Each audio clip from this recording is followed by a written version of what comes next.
Welcome back, everybody. I want to make a little correction. I said I was really excited next Friday to come back and do the big game appetizer. What I meant to say was this Friday. It's Monday. I have only half a cup of coffee gone. I need the other half, and then I will be very clear-headed. So hang out with me here. I'll get better as the show goes on. All right, so I wanted to do a really delicious weeknight dinner that comes together really fast, but has some great flavors. You know I love a bold flavor. So we're gonna do some sweet and sour shrimp, and if you're not a big shrimp person, feel free to substitute chicken for this. You are welcome to do that as well. But I'm gonna get the recipe started here so you can see what we're doing.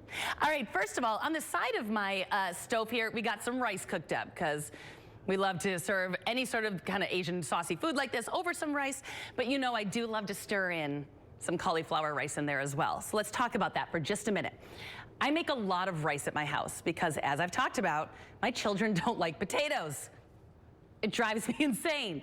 So it's a lot of rice. And I was laughing the other day with Sarah because I was telling her my meal plan when I plan at home. It's pasta rice, pasta rice, pasta rice, tacos. Pasta rice, pasta rice, pasta rice, enchiladas. Pasta rice, pasta rice, pasta rice, pizza. Because I can't put potatoes in there anywhere. So anyway, I digress. We do a lot of rice. And when I make my rice, make rice like you do. That 2-to-1 ratio, right? You got that cup of rice to 2 cups of water. But then I'll throw in a cup of cauliflower rice frozen in there while it cooks. It doesn't mess it up. It adds some nutrition, so that's just a little tip I use at my house.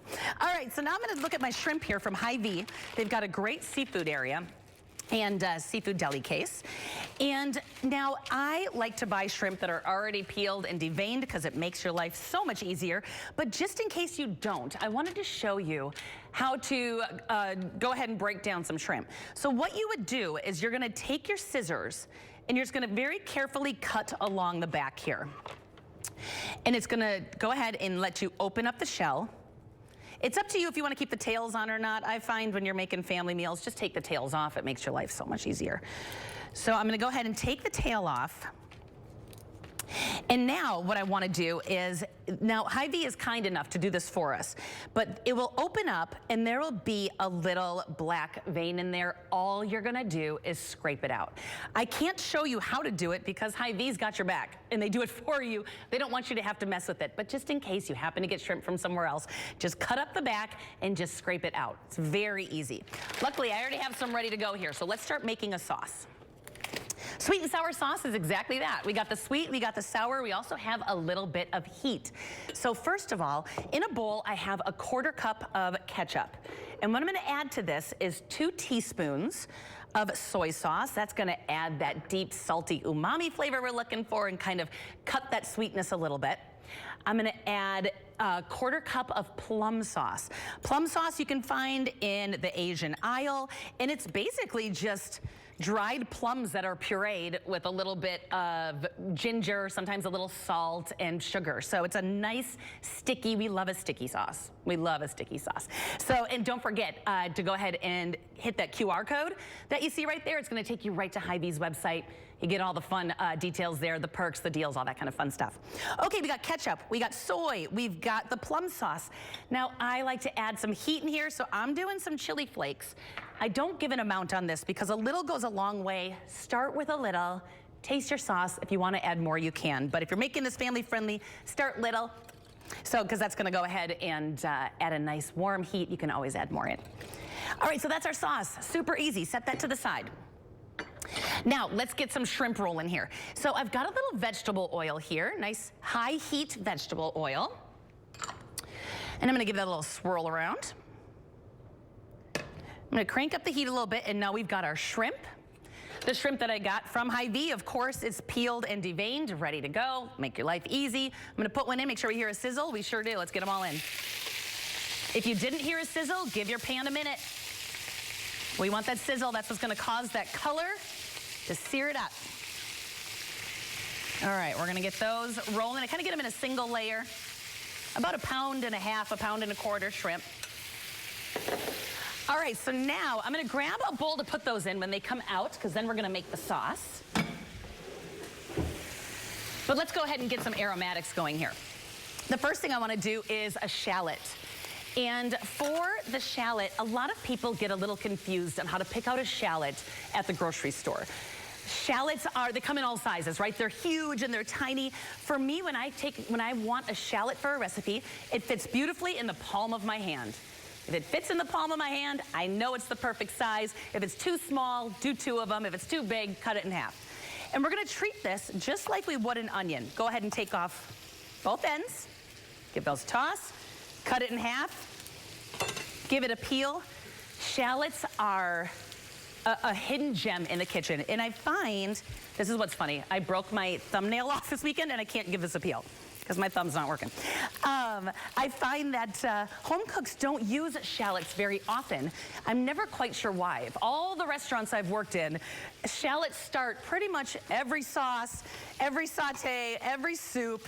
Shallots are just the most mild, beautiful onion that just melds into food. So we're gonna get some of that rolling here. So just like an onion, like we've talked about a million times, the lines are gonna tell you what to do. Those lines are facing me. So I'm gonna go ahead and just slice down those lines. Give it a quarter turn. And with our knife gently rocking forward, we talk about this motion all the time. We're just gonna keep that knife, rock it forward like this. Go ahead and just rock it forward. Keeping an eye on those shrimp, because shrimp do not take terribly long to make.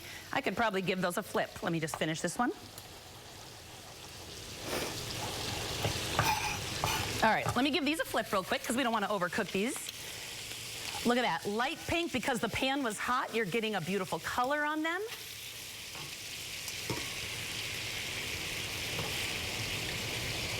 And that's what we're looking for, that light pink color.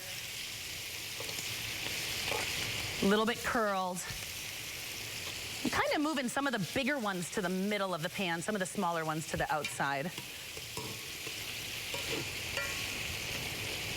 I didn't think I wanted shrimp for breakfast, but now that I'm smelling it, I'm so in the mood for shrimp for breakfast. I don't eat nearly enough shrimp for breakfast, and I think that's changing 2025. All right, last one here.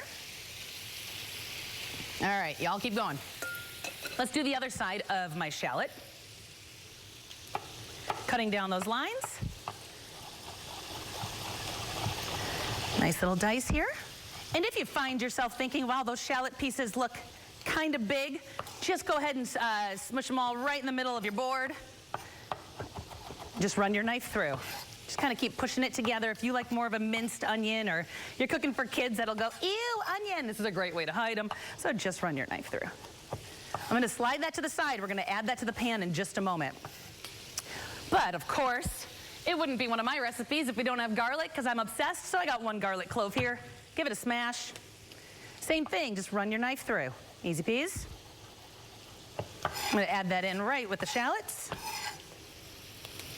And then we got some ginger here. Now for the ginger, I have no issue, 0 issue, if you want to use one of those squeeze bottles in the produce section that have the pureed ginger already. Some of those squeeze bottles aren't my favorite, but the ginger one is really nice to have on hand. So you are welcome to use that. But for me, I just cut off a chunk. You could peel it with a spoon like you're supposed to get every crevice, but honey, we're busy. Life is busy. Just make yourself a chunk of garlic. And I'm gonna give that a nice little slice, just like that, and then just chop her up. I usually will do kind of like I do with an onion, where I line it up and just run your knife through. You can also grate it using a microplane. If you're getting a close-up on my hands right now, I apologize for the state of my fingernails. I am not a manicure girl, and I've done a lot of cooking over the last week, and my hands are looking kind of burnt, kind of cut, and the nails are missing. So please do not judge the terrible nails I have going on today. All right, shrimp's looking good. This is our clean bowl here. So I'm gonna go ahead, you know what, let's loosen them up a little bit. Oh, we got some yummy bits on the bottom, which I'm pretty excited about. I'm carefully just trying to get these up without scraping the pan. All right, putting these in a bowl. We're moving them to the side because I don't want them to overcook. But look, we got bits. We got bits. We want those bits. So the first thing I'm going to do, let's get our aromatics in there. We got our shallots, our ginger, and our garlic, and these will only take a minute. Making a mess over here, that's okay. I want to get all of this fun stuff off, and then you know how much I love a flat spoon, a wooden spoon with the flat head, because that's going to help us give this a little saute. We're just gonna let this cook for just a minute. While that cooks, I'm gonna put a little rice in the bowl. Just so I can prep myself here for our plates.